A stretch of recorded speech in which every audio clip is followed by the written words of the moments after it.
Myself MK Singh. You are watching MKS Academy. Today I am going to tell carbon chapter of class 10.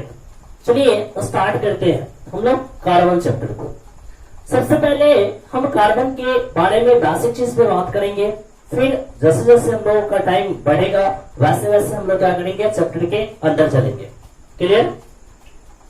चलिए हम लोग जब carbon chapter पढ़ने जा रहे हैं तो सबसे पहले हम लोगों को कार्बन के बारे में अच्छा तरीके से जानकारी होना चाहिए. उसकी हर एक बेसिक चीज के बारे में आपको कंप्लीटली जानकारी होनी चाहिए. क्लियर? चलिए तो हम लोग हेडिंग डालते हैं. सबसे पहले कार्बन. यदि मैं बात करूं कार्बन के बारे में तो आप लोग एनसीईआरटी बुक को पढ़ेंगे उसको तो देखिएगा उसमें आपको लिखा हुआ होगा कि कार्बन टर्म जो है वो कार्बो से लिया गया हुआ है. किससे? कार्बो से लिया गया हुआ है, जिसका मतलब होता है कोयला. क्या मतलब होता है? कोयला. मतलब कि काला. जैसे कि आप किसी भी ऑब्जेक्ट को क्या करो, बर्न कराओ. बर्न होने के बाद उसका कलर कैसा हो जाता है? ब्लैक हो जाता है. यानी उसमें क्या प्रेजेंट है? कार्बन प्रेजेंट है. क्लियर? अभी हम उन सारी चीजों पे डिस्कशन ना करते हुए जो इम्पोर्टेंट पार्ट है, इम्पोर्टेंट सेक्शन है, उसी चीज पे हम लोग बात करने वाले हैं. उसको हम लोग लास्ट में देख लेंगे कि कैसे हम लोग पता करते हैं कि किसी भी सबस्टांस में कार्बन प्रेजेंट है या नहीं है, उसका आइडेंटिफिकेशन किस तरीके से किया जाता है. इन सारी चीजों पे हम लोग डिस्कशन करने वाले हैं. अभी हम लोग कार्बन के बारे में टू द पॉइंट बात करेंगे.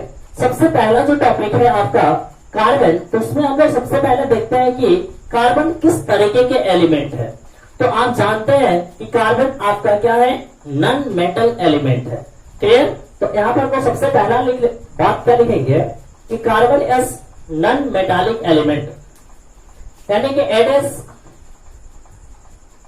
Non metallic element. सेकेंड बात करने वाले हैं हम लोग इसके एटॉमिक नंबर के बारे में और सिंबल के बारे में. तो चलिए यहां पर हम लोग बात करते हैं सिंबल. सिंबल क्या होता है कार्बन का? सी होता है. और यदि हम इसका एटॉमिक नंबर लिखें तो एटॉमिक नंबर कितना होता है? 6 होता है. क्लियर? चलिए अब हम इसका क्या कर रहे हैं? इलेक्ट्रॉनिक कॉन्फ़िगरेशन लिख रहे हैं. इलेक्ट्रॉनिक कॉन्फ़िगरेशन यानी कि इसका हम लोग इलेक्ट्रॉनिक विन्यास लिख रहे हैं. इसका इलेक्ट्रॉनिक विन्यास आप दो तरीके से लिख सकते हो स्टैंडर्ड टाइप में. एक तो सेल के आधार पे, जैसे कि आपका के सेल होता है, एल सेल होता है, एम सेल होता है, तो उसके आधार पे भी हम लोग इलेक्ट्रॉनिक कॉन्फ़िगरेशन लिखते हैं. लेकिन जो मैं आप लोगों को पढ़ाया था वो एसपीडीएफ यानी कि सबसे बेस्ट किस तरीके से इलेक्ट्रॉनिक कॉन्फ़िगरेशन लिखते हैं उसी बेसिस पे हम लोग बात किए थे. चलिए हम लोग दोनों देख लेते हैं. सबसे पहला जो है आपका, उसमें हम लोग बात करते हैं के और एल सेल के आधार पर लिखते हो तो के लिख दो, इधर एल लिख दो.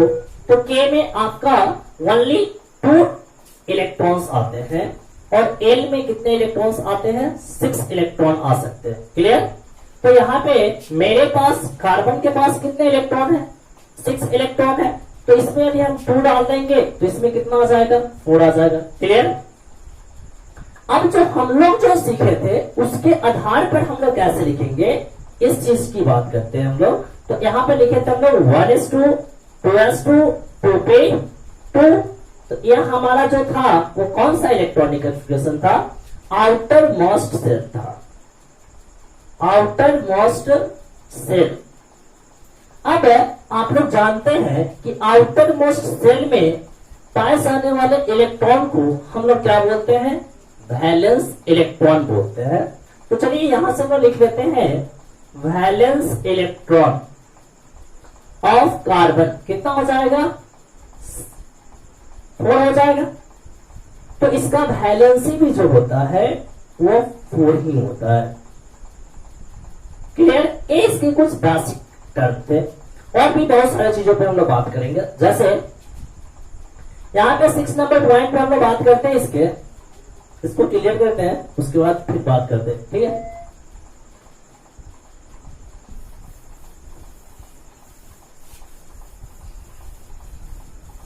चलिए देखिए, यहाँ पे हम बात करते हैं कि कार्बन में कितने मास नंबर होते हैं। क्लियर?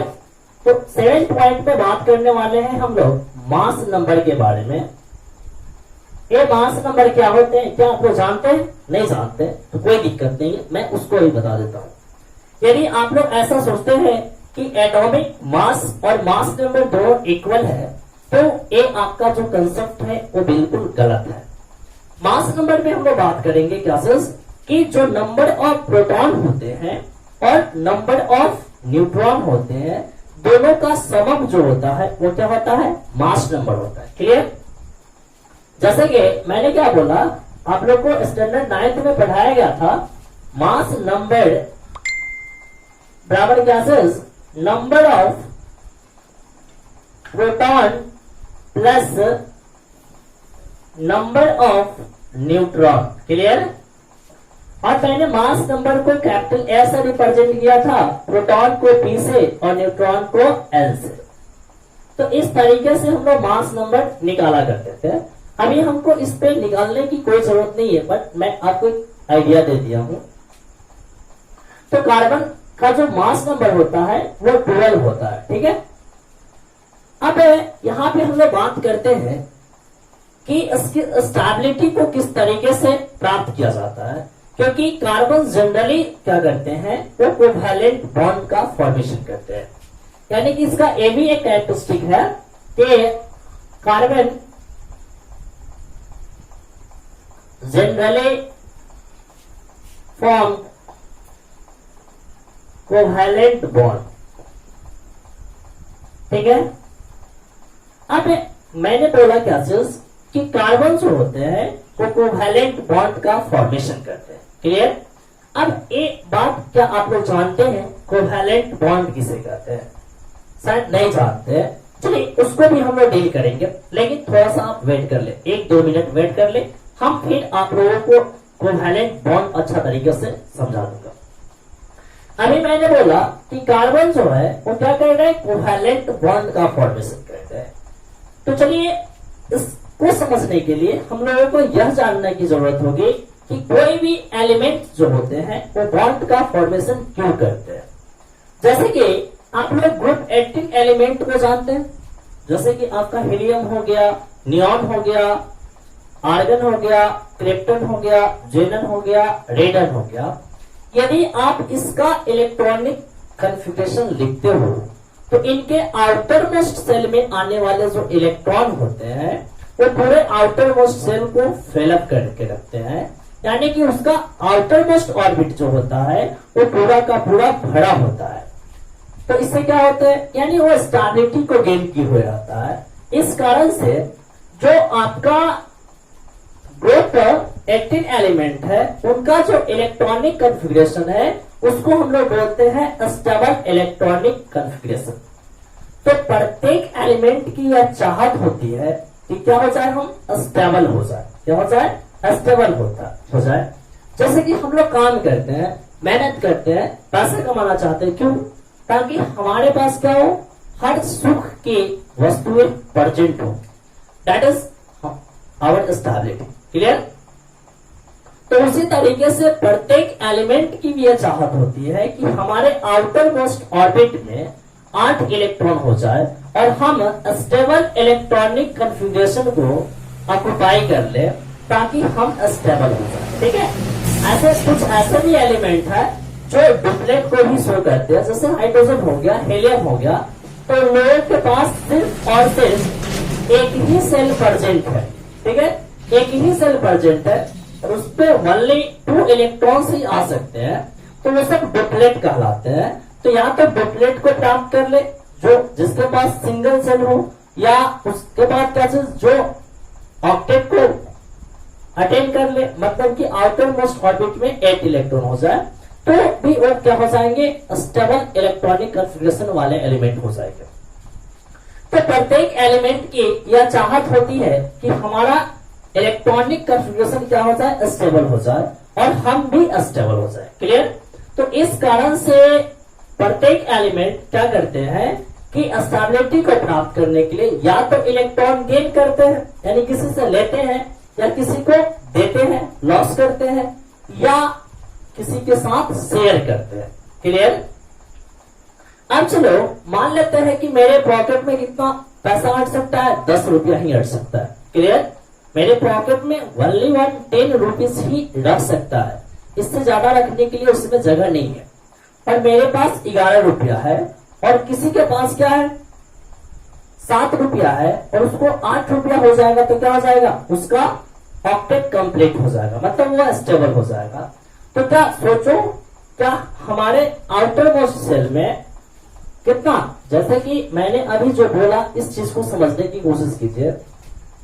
मैंने बोला क्या चीज कि मेरे पॉकेट में कितना रुपया है, अट सकता है 10, और मेरे पास है कितना, 11 है। तो पॉकेट में तो रख नहीं सकते 11 रुपए, क्योंकि उसमें रखने का जगह कितना है, 10 ही है। तो 1 रुपया तो बच जाएगा, तो फिर क्या करेंगे, हम उसको दे देंगे, दूसरे को दे देंगे, तो हमारा वो क्या हो जाएगा, स्टेबिलिटी हो जाएगा। क्लियर?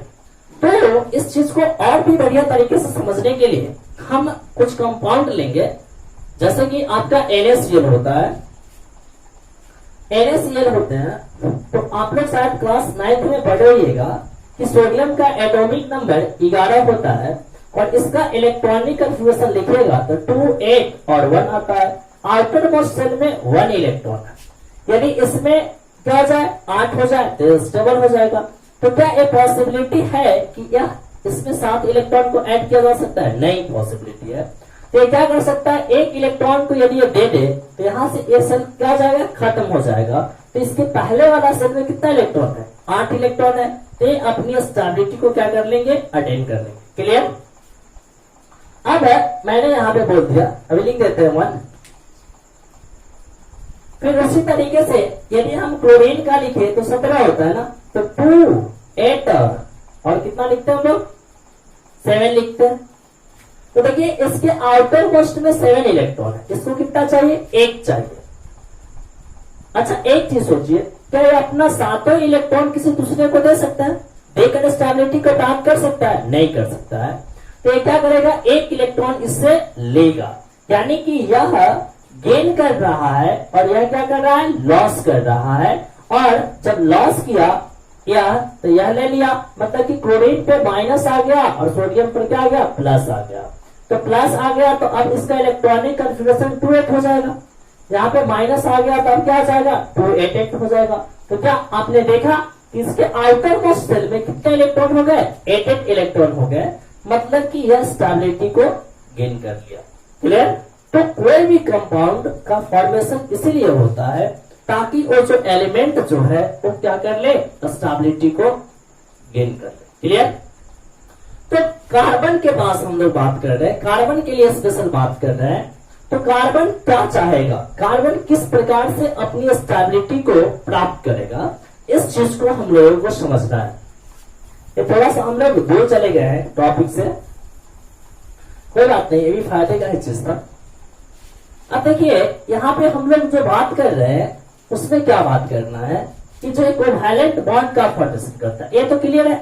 अब क्यों करता है, इसके पीछे क्या लॉजिक हम लोग देते हैं, इस लॉजिक पे विचार करते हैं हम लोग। क्लियर? देखिए ध्यान से, जैसे कि एक कार्बन है, एक कार्बन मैंने लिखा 6x। क्लियर? इसमें कितना प्रोटॉन, 6 प्रोटॉन और 6 इलेक्ट्रॉन अभी प्रेजेंट है इसमें। चलो मान लेते हैं कि इसका इलेक्ट्रॉनिक कन्फिगरेशन कितना है, 2, 4 है। यदि मैं इसमें 4 इलेक्ट्रॉन ऐड कर दूं, 4 इलेक्ट्रॉन ऐड कर दूं तो इसका स्टेबिलिटी हो जा रहा है, लेकिन क्या पॉसिबल है या नहीं, इस चीज को देख लेते हैं। ये मेरा एटम है, इसका यह ऑर्बिट है। अब इस न्यूक्लियस पे 6 प्रोटॉन है, तो 6 प्रोटॉन अभी 6 इलेक्ट्रॉन को बाइंड करके रखा हुआ है, लेकिन 6 प्रोटॉन यदि मैं 4 इलेक्ट्रॉन को ऐड कर दूं तो कितना हो जाएगा, 10 इलेक्ट्रॉन हो जाएगा। पहले से 6 इलेक्ट्रॉन, अब मैंने 4 बाहर से दिया तो क्या हो गया, 10 इलेक्ट्रॉन हो गया।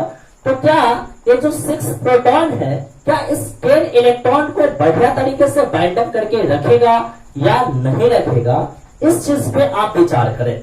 तो आपका आंसर यही होगा कि सर ये जो 6 प्रोटॉन है वह 10 इलेक्ट्रॉन को बाइंड नहीं कर सकता है। तो जब नहीं कर सकता है तो इसका फॉर्मेशन नहीं हो सकता है, यानी कि C4- का फॉर्मेशन नहीं हो सकता। क्लियर? अब चलो, क्या यह C4 दे सकता है? क्या यह अपना चारों इलेक्ट्रॉन दे सकता है या नहीं दे सकता? इस पे विचार करते हैं। ले तो नहीं सकता है, एक क्लियर हो चुका हुआ है। अब हमने बात किया क्लासेस कि क्या यह 4 इलेक्ट्रॉन दे सकता है या नहीं दे सकता। देखिए ध्यान से, यानी इसका न्यूक्लियस यह है, तो 6 प्रोटॉन 6 इलेक्ट्रॉन को क्या करना है? पकड़े हुए। यदि मैं यहां से इलेक्ट्रॉन निकालूं तो एक इलेक्ट्रॉन निकल गया, तो 6 इलेक्ट्रॉन को कितना बाइंड अप किया था? 6 प्रोटॉन। 6 प्रोटॉन अट्रैक्ट कर रहा है 6 इलेक्ट्रॉन को। अब मान लेते हैं कि इसमें से मैंने क्या किया, एक इलेक्ट्रॉन को निकाल दिया, तो कितना हो गया? 5 इलेक्ट्रॉन हो गया, लेकिन प्रोटॉन तो सेम ही रहेगा। अब 6 प्रोटॉन 5 इलेक्ट्रॉन को खींच रहा है, तो चलिए अब अट्रैक्शन फोर्स क्या हो जाएगा? बढ़ जाएगा। अट्रैक्शन फोर्स और क्या हो जाएगा? बढ़ जाएगा। चलो मैं एक और इलेक्ट्रॉन निकाल देता हूं।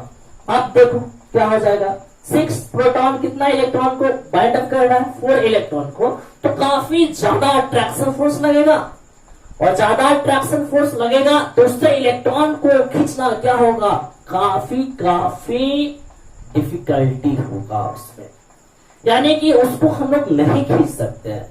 मतलब कि वहां से इलेक्ट्रॉन निकालने के लिए जितना अमाउंट में एनर्जी चाहिए उतना एनर्जी नहीं मिल पाता है, क्योंकि ये lot of energy is required to remove the electron. Clear? तो इससे ये भी काम नहीं हो सकता है, यानी कि इससे इलेक्ट्रॉन आप 4 इलेक्ट्रॉन नहीं निकाल सकते। क्लियर? तो न ले सकता है न दे सकता है, तो बेचारा करेगा क्या चीज? तो किसी दूसरे एलिमेंट के साथ या अपने ही एलिमेंट के साथ इलेक्ट्रॉन का क्या करता है? शेयरिंग करता है। और जिस बॉन्ड का फॉर्मेशन होता है शेयरिंग ऑफ इलेक्ट्रॉन के कारण, उसी बॉन्ड को हम लोग बोलते हैं क्या चीज? कोवैलेंट बॉन्ड बोलते हैं। क्लियर है? यदि हम लोग ऑर्गेनिक केमिस्ट्री पढ़ रहे हैं तो थोड़ा सा इस चीज को जान लेना जरूरी है कि कोवैलेंट बॉन्ड क्या होते हैं। तो चलिए आप लोग लिखिए कोवैलेंट बॉन्ड क्या। क्लियर?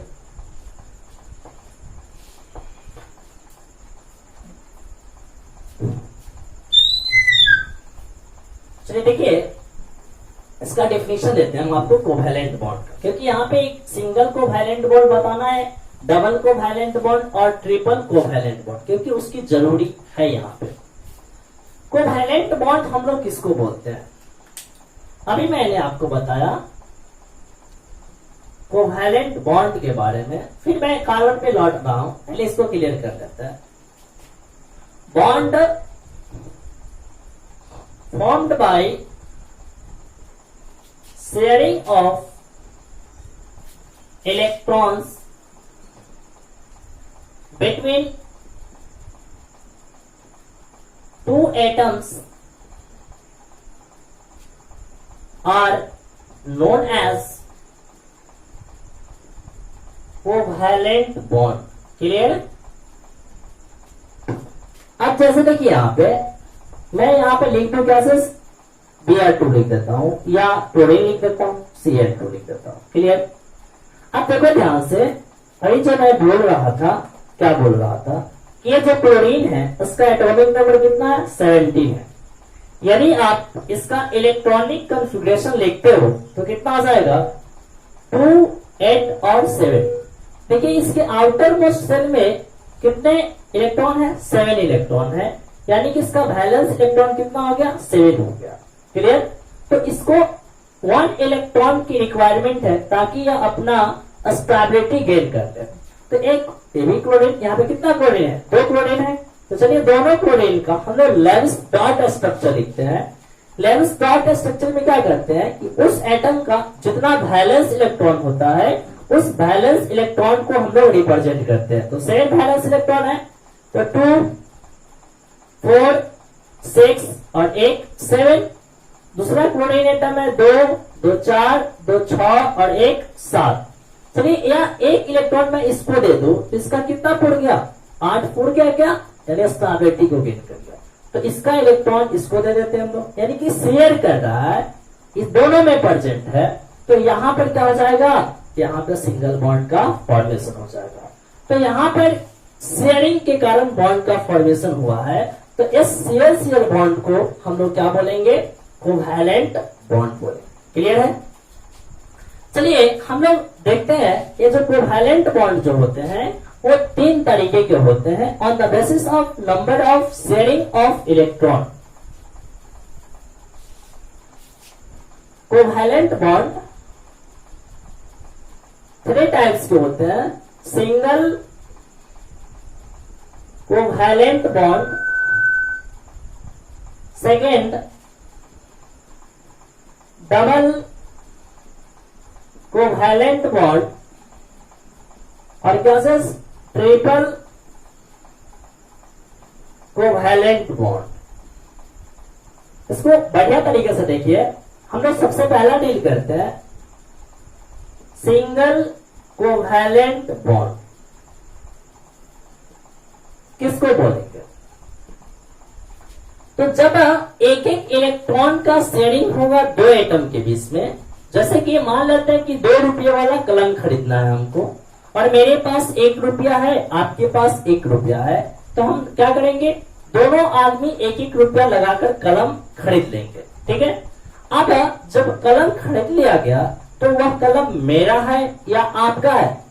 क्या आप ऐसा बोल सकते हो कि यह कलम मेरा है? क्या हम बोल सकते हैं कलम मेरी है? ऐसा नहीं बोल सकते ना। हम क्या बोलेंगे, यह जो कलम है यह हम दोनों का है। ठीक है? तो यहां पर शेयरिंग है। क्लियर है?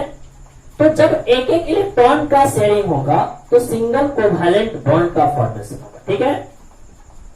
यानी कि सिंपली लिख सकते हैं bond formed by sharing of 1 electron between 2 atoms. यदि 2 एटम्स के बीच में एक एक इलेक्ट्रॉन का शेयरिंग होता है तो जिस बॉन्ड का फॉर्मेशन होगा उस बॉन्ड को हम लोग क्या बोलेंगे, सिंगल कोवैलेंट बॉन्ड बोला करेंगे। क्लियर है? जैसे एग्जांपल देखिए, H2 मॉलिक्यूल्स के बारे में बात करते हैं। तो हाइड्रोजन के पास कितना इलेक्ट्रॉन होते हैं? 1 इलेक्ट्रॉन होते हैं, एक ही सेल होता है उसके पास, एक डुप्लेट को शो करता है। हाइड्रोजन, दूसरा हाइड्रोजन 1 इलेक्ट्रॉन, इसका इलेक्ट्रॉन इधर आ जाएगा, इसका इलेक्ट्रॉन इधर आ जाएगा, इसका भी 2 पूर्ण गया, यदि इसका देखे तो इसका भी 2 पूर्ण गया, मतलब इसका डुप्लेट कंप्लीट हो गया, मतलब एस डबल हो गया। क्लियर है? तो ऐसे भी आप इसको दिखा सकते हो। हम लोग इसमें ज्यादा एग्जांपल इसलिए नहीं देख रहे हैं क्योंकि आप लोग जस्ट 9th क्लास में पढ़कर आए हो, इसलिए मैं थोड़ा सा एक बेसिक आइडिया दे रहा हूं। सेकंड बात करते हैं हम लोग double covalent bond.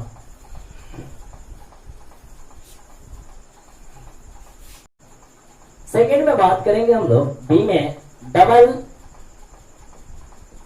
Covalent bond. किसको बोलेंगे? डबल मतलब क्या? 2 बोल दे। यानी कि सिंपली आप लिख सकते हो covalent bond formed by sharing of 2 electron between 2 atoms. 2 atoms are known as double covalent bond. Clear है? जैसे एग्जांपल लेते हैं, आप जानते हैं ऑक्सीजन जो है वह किस फॉर्म में एग्जिस्ट करता है? O2 के फॉर्म में एग्जिस्ट करता है। तो हम यहाँ पे ऑक्सीजन ले रहे हैं। ऑक्सीजन का एटॉमिक नंबर 8 होता है, इसका electronic configuration 1s2 2s2 2p4 होते हैं। इसका यह है आउटर मोस्ट सेल। क्लियर है? और इसका वैलेंस इलेक्ट्रॉन कितना होता है? V का मतलब है वैलेंस इलेक्ट्रॉन 2+4 यानी कि 6। यानी कि इसको स्टेबल होने के लिए कितना इलेक्ट्रॉन चाहिए? 2 इलेक्ट्रॉन चाहिए। तो देखिए 2 ऑक्सीजन है, तो 2 2 4 2 6 2 2 4 2 6, इसका 2 इलेक्ट्रॉन इसके साथ शेयर हो जाएगा तो 8 पूर्ण गया, स्टेबिलिटी को गेन कर लिया। ये 2 इलेक्ट्रॉन इसके साथ शेयर कर लेगा, स्टेबिलिटी। यानी इस दोनों एटम के बीच में दो दो इलेक्ट्रॉन का शेयरिंग हो रहा है, तो यहां पर क्या हो जाएगा आपका O डबल बॉन्ड O, यानी कि ऑक्सीजन O2 के फॉर्म में एग्जिस्ट करता है। क्लियर है? अब चलिए हम लोग बात करते हैं ट्रिपल कोवैलेंट बॉन्ड पे।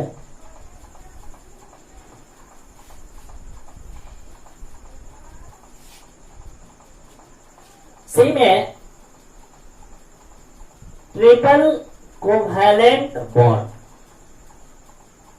कैसे इसको हम लोग डील करेंगे? ट्रिपल कोवैलेंट बॉन्ड आप सभी जानते हैं, ट्रिपल का मतलब कितना बोल सकते हैं? 3 बोल सकते हैं। यानी कि जब दो एटम के बीच में 2 इलेक्ट्रॉन का शेयरिंग होता है, तो उसके कारण जिस बॉन्ड का फॉर्मेशन होता है, उस बॉन्ड को हम लोग क्या बोलते हैं? ट्रिपल कोवैलेंट बॉन्ड बोलते हैं। क्लियर है? चलिए देखिए मैं क्या लिख रहा हूं, bond formed by sharing of two electron, sorry, three electrons between two atoms are known as triple covalent bond. जैसे आप लोग जानते हैं नाइट्रोजन जो है वो N2 के फॉर्म में एग्जिस्ट करता है। अब मैं इस नाइट्रोजन का इलेक्ट्रॉनिक कॉन्फ़िगरेशन लिख रहा हूं। 7 atomic number, 1s2 2s2 2p3। इसका यह है outermost shell. Outermost shell में कितने इलेक्ट्रॉन है? 5 इलेक्ट्रॉन है, तो इसका बैलेंस इलेक्ट्रॉन कितना हो जाएगा? 5 हो जाएगा। यानी कि इसको स्टेबल होने के लिए, ऑक्टेट कंप्लीट करने के लिए 3 इलेक्ट्रॉन की रिक्वायरमेंट है। और यदि ये दूसरा नाइट्रोजन एटम है तो उसको भी 3 इलेक्ट्रॉन चाहिए, तो ये क्या करेंगे? ए नाइट्रोजन मैंने लिखा 3 electron 2 electron. Clear? A nitrogen 3 electron 2 electron. यदि मैं क्या करूं, इस इलेक्ट्रॉन को इसके साथ शेयर कर दूं, इस इलेक्ट्रॉन को इसके साथ शेयर कर दूं, तो देखिए 2 3 5 3 8, इसका ऑक्टेट कंप्लीट। 3 2 5 3 8, इसका भी ऑक्टेट कंप्लीट। यानी कि यहां पर क्या होगा? नाइट्रोजन के बेस में ट्रिपल बॉन्ड का फॉर्मेशन हो जाएगा। क्यों? क्योंकि 3 इलेक्ट्रॉन का शेयरिंग हुआ है। तो यह है आपका single covalent bond, double covalent bond, triple covalent bond. Clear है? और भी हम लोग बात करेंगे, लेकिन अब चलते हैं हम लोग मेनली कार्बन पे। ठीक है?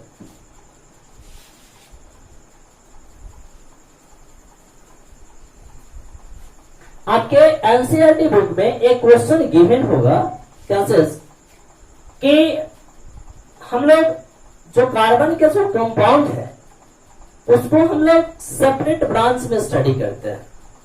क्या करते हैं? सेपरेट ब्रांच में स्टडी करते हैं। केमिस्ट्री के सेपरेट ब्रांच में कार्बन और उसके कंपाउंड का स्टडी किया जाता है। ऐसा क्यों? यानी कि जितने भी ऑर्गेनिक कंपाउंड्स है उनका स्टडी एक अलग ब्रांच केमिस्ट्री में किया जाता है, जिसे हम लोग ऑर्गेनिक केमिस्ट्री बोलते हैं। तो ऐसा क्यों? इसके पीछे क्या लॉजिक है? ठीक है? जैसे कि हम लोग उस चीज को डील करने से पहले एक टर्म डिफाइन कर लेते हैं, ऑर्गेनिक कंपाउंड, और फिर ऑर्गेनिक केमिस्ट्री, और तब जाकर हम उस टॉपिक पे बात करेंगे जो मैं अभी क्वेश्चन बोला। ठीक है? देखिए यहाँ पे ऑर्गेनिक कंपाउंड किसको बोलते हैं? ऑर्गेनिक कंपाउंड किसको बोलते हैं? ठीक है? तो देखिए पहले तो ऐसा बोला जाता था कि जो लिविंग सोर्स से कंपाउंड प्राप्त होते हैं उसे हम लोग ऑर्गेनिक कंपाउंड बोलते हैं। और इस ऑर्गेनिक कंपाउंड को 2 पार्ट्स में क्लासिफाई किया जाता था। एक आपका वेजिटेबल सबस्टांस, दूसरा आपका नॉन वेजिटेबल सबस्टांस, मतलब कि एनिमल सबस्टांस। यानी कि वैसे कंपाउंड जो वेजिटेबल से यानी कि प्लांट से प्राप्त होते थे उसको वेजिटेबल्स कंपाउंड बोल दिया जाता था, लेकिन जो एनिमल से प्राप्त होते थे उसको हम लोग क्या बोलते थे? Animal compound. ठीक है? यानी कि ओवरऑल बात किया जाए तो पहले यह माना जाता था कि जितने भी कंपाउंड्स है ऑर्गेनिक कंपाउंड्स, वो सिर्फ और सिर्फ लिविंग सोर्स से प्राप्त किए जाते हैं। क्लियर? तो आप ऐसे भी बोल सकते हो कि compounds which obtain from the living source are called organic compound, but this definition is not very correct definition. सो हम लोग ऐसा कुछ भी नहीं लिखने वाले। क्लियर है? अब कैसे इस चीज को खत्म किया गया, कैसे नया चीज को लाया गया, इन सारे चीजों का डिस्कशन इस चैप्टर में हम लोग नेक्स्ट पार्ट में करेंगे। अभी जो मेन पॉइंट पे हम लोग बात कर रहे हैं, ऑर्गेनिक कंपाउंड किसको बोलते हैं, तो सीधा याद रखिएगा compounds of carbon. Compounds of carbon को, कंपाउंड्स ऑफ कार्बन को हम लोग क्या बोलते हैं, ऑर्गेनिक कंपाउंड बोलते हैं। कंपाउंड्स ऑफ कार्बन को क्या बोलते हैं हम लोग, ऑर्गेनिक कंपाउंड बोलते हैं।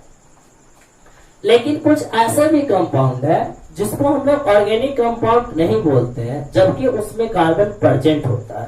तो कौन कौन से कंपाउंड है उसको मैं मेंशन कर देता हूं। ठीक है? Compounds of carbon are known as organic compound. ठीक है?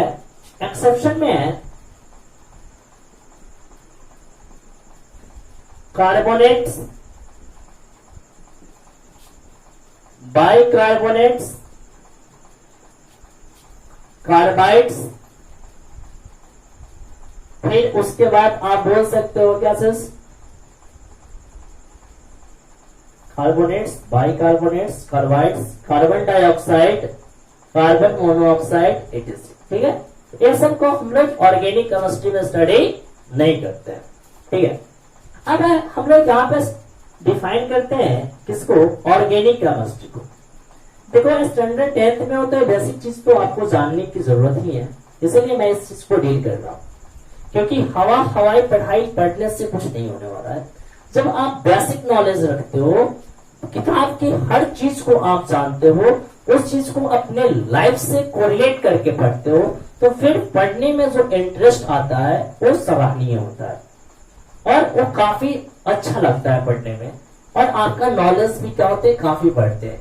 जब भी आपसे कोई जूनियर क्वेश्चन पूछता है तो आप उसको अच्छा तरीके से समझा पाते हो, तो आपके अंदर खुद क्या होता है, एक सेल्फ कॉन्फिडेंस आता है।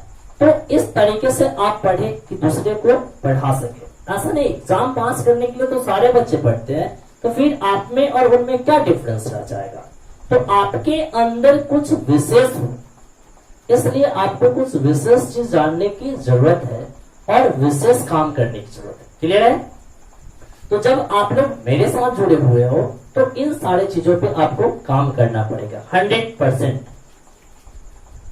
चलिए ऑर्गेनिक केमिस्ट्री किसको बोलते हैं, तो बेसिक डेफिनेशन ही हम लोग अभी यहाँ पे लिखने वाले हैं। क्या बोलेंगे, कंपाउंड्स ऑफ कार्बन। तो क्या बोल रहे थे हम लोग, ऑर्गेनिक कंपाउंड बोल रहे थे। ठीक है? तो हम लोग सिंपली बोलते हैं क्या चीज, कि study of carbon and its compound are known as organic chemistry. ठीक है? इसका एक और डिफिनेशन चलता है जो कि हायर क्लास में पढ़ते हैं, लेकिन आपको यहां भी उस टर्म के बारे में पढ़ना है, इसलिए मैं उसको डिफाइन कर देता हूं। सीधा बोलते हैं हम लोग, study of hydrocarbon and it's derivatives are known as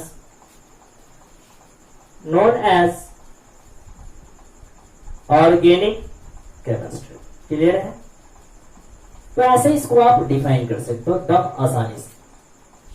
हमको लगता है कि आप लोगों को इसमें कहीं से परेशानी नहीं होगी। थोड़ा सा फास्ट आप लोग इसको कॉपी कर लो।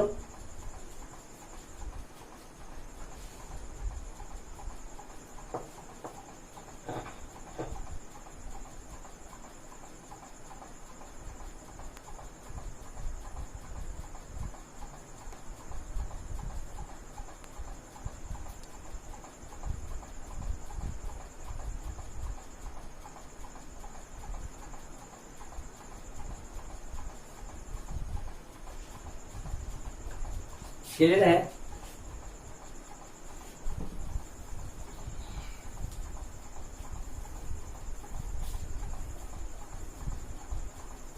जितने भी कार्बन के बारे में हम लोगों को बेसिक बात करने थे कर लिए हैं। अब हम लोग मेन टॉपिक पे आते हैं। अभी मैंने बताया कि ऑर्गेनिक कंपाउंड का जो स्टडी होता है वो सेपरेट ब्रांच में क्यों होता है।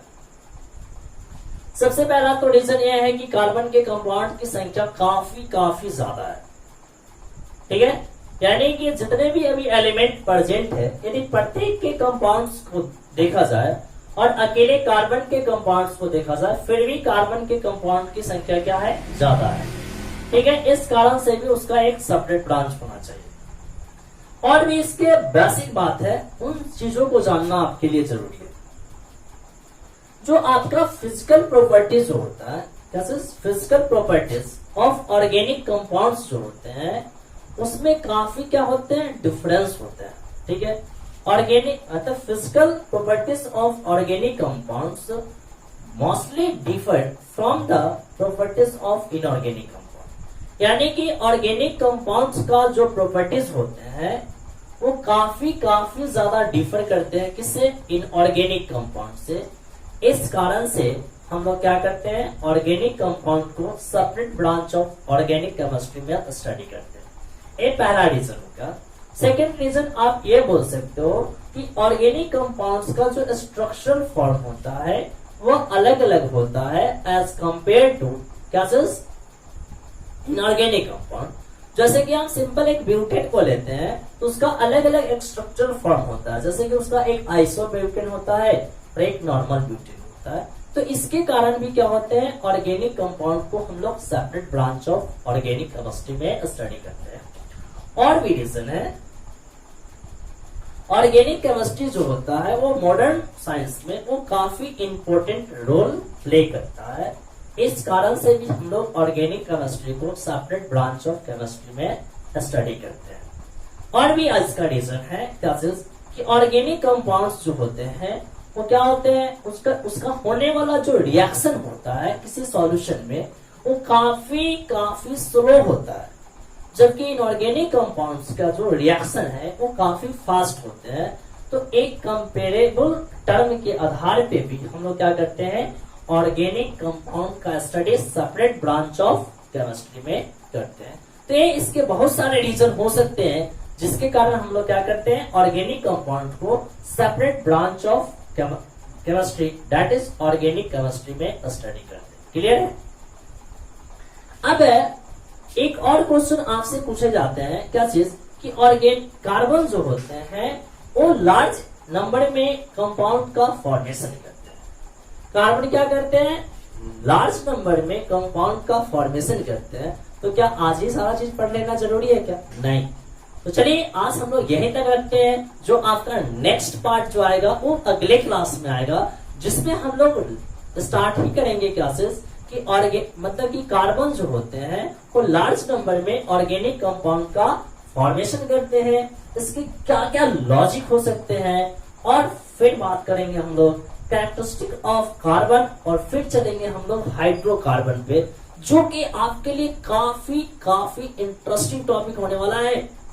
तो आप लोग पहले तो बेसिक चीज को क्लियर कर ले ताकि आगे का चीज समझना आपके लिए क्या हो जाए, आसान हो जाए। इसलिए मैं आप लोगों के लिए आज का जो क्लास लाया वो बेसिक केमिस्ट्री का लाया, बेसिक ऑर्गेनिक केमिस्ट्री का लाया, ताकि आप थोड़ा बहुत हाथ पैर चला सको। और फिर जो मैं आप लोगों के लिए जो क्रीम वाली पढ़ाई लाने वाला हूँ हाइड्रोकार्बन, वो आपको इजी वे में समझ में आ सके। तो चलिए मैं होप करता हूँ कि आप लोगों को आज का जो ये लेक्चर है वो काफी ज्यादा इंटरेस्टिंग लगा होगा। यदि ऐसा हुआ है तो आप निश्चित रूप से लाइक कर दे, सब्सक्राइब कर दे और कमेंट्स तो कर ही दे बाबू मेरे। चलिए इसी के साथ आज के इस लेक्चर को हम लोग यहीं पे खत्म करते हैं। Thanks to all guys to watching my video. Myself M K Singh आपका हार्दिक अभिनंदन करता है। थैंक्स।